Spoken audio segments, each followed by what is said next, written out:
Hey guys, Brian here with another little how-to video on van conversions. This one is going to be about how to install a exterior plug so that you can bring 110 power into your vehicle in the case of if you want to run a microwave or you're at a campsite, you want to plug into the outside and run your battery charger from the inside, not have to run cords all the way through. And what most of my customers get is a plug looking like this, like a marine style plug, got a little cap. So when it's on the outside and the inside, or the back side I should say, looks like that. You got negative, positive, and ground. Comes in a box like that. And yeah, here we go. The fan that I'm working on right now, it's a Sprinter long version. And the plug is going to go obviously on the outside, but it's going to come through over here, because this is where the solar wires come down and where the customer wants me to build a cabinet for all the enclosure, the battery, charger, inverter, all that to be. So what I've done, gone to the outside vehicle, taped off my area, got a mark where I'm going to drill it. Here's my drill motor and my drill. Got a hole saw drill bit. This is an 1 3/4 hole saw drill bit, which fits perfectly for the plug. Once you drill the hole, the plug will go through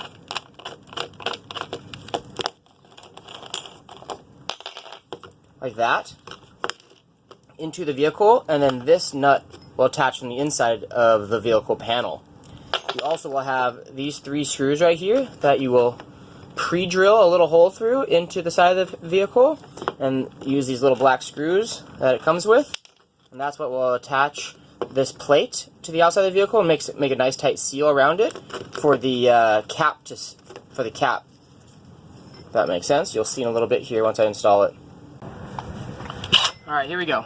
So first, definitely full battery, full power on the drill motor. Make sure it's in drill mode. Get it right on the tip right there. What I like to do at first, apply some forward pressure just so you know it's not going to slip off. That's obviously why I have the tape here as well. And really slowly at first, trying to hold the drill motor as straight as possible and prevent it from slipping off.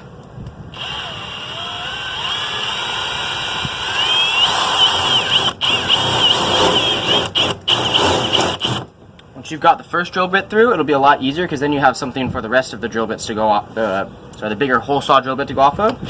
Slowly bring it in. Make sure it's nice and straight before you go for it. And then just kind of go for it. Scary, but it's got to be done.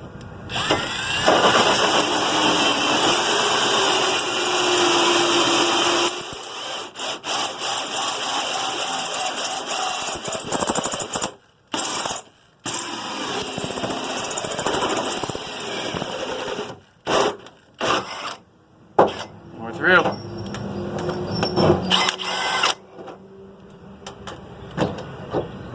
There we go. Now let's go to the inside and see what it looks like. Perfect. Perfect spot for it. I'll have enough room to get my wires through and get all that done before I build my cabinet. Next thing I like to do is get a little bit of sandpaper and kind of just sand off the edges a bit. It gets really rough from the drill bit. Definitely get a more aggressive grit, maybe 100 or even 80. Or if you have like a file or something like that, that'd work as well.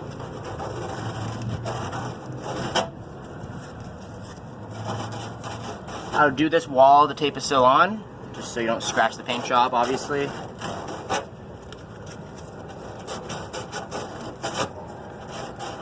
You could also put the sandpaper on a piece of dowel. That works pretty well. Also. There you go. Tape off.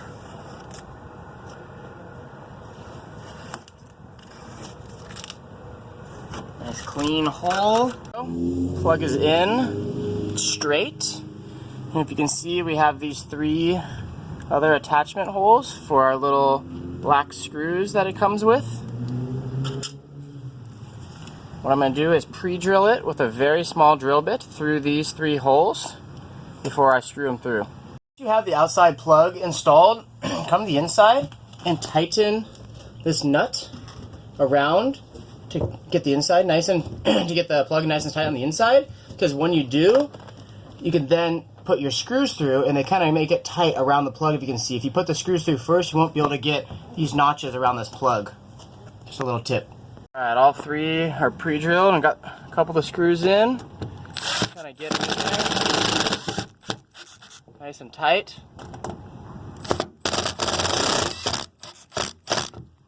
So you can see the seal is nice and tight around here, and it's all showing. And that thing is in there. Cap pops on just like that pretty easily. That's done. Now from the inside you can wire it up, and that's how you install an outside plug. Alright guys, so it's been about a couple weeks since I showed you how I installed this outside plug for the shore power. Now let me show you how I wired it on the inside now that the whole van is finished. So right here I installed a breaker panel. Down here, right there, is the outside of the plug, and it comes through the van and into the conduit. That conduit comes up to right here.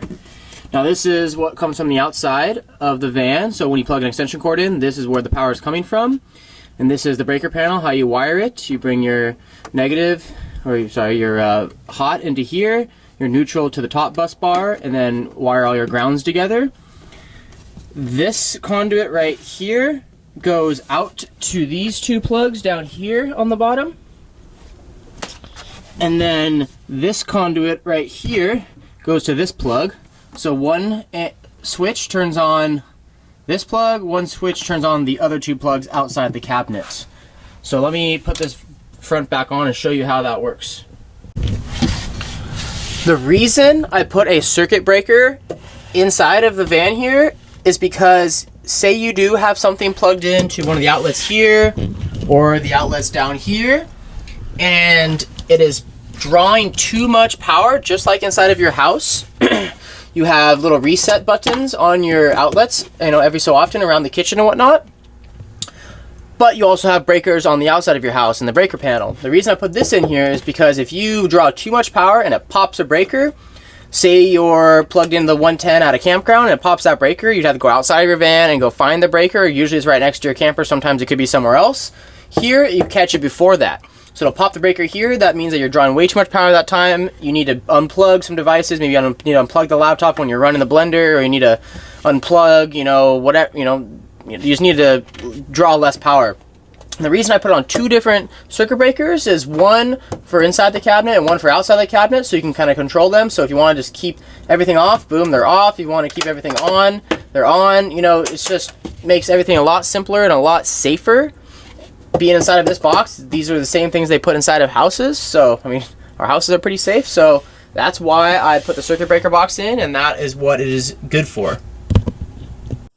Hey guys, thanks for watching. If you want to see more how-to videos, click subscribe up in the top right corner. Or if you want to send me a quick email, solidwoodworks@gmail.com is my email. If not, some quick questions in the comment section would be great.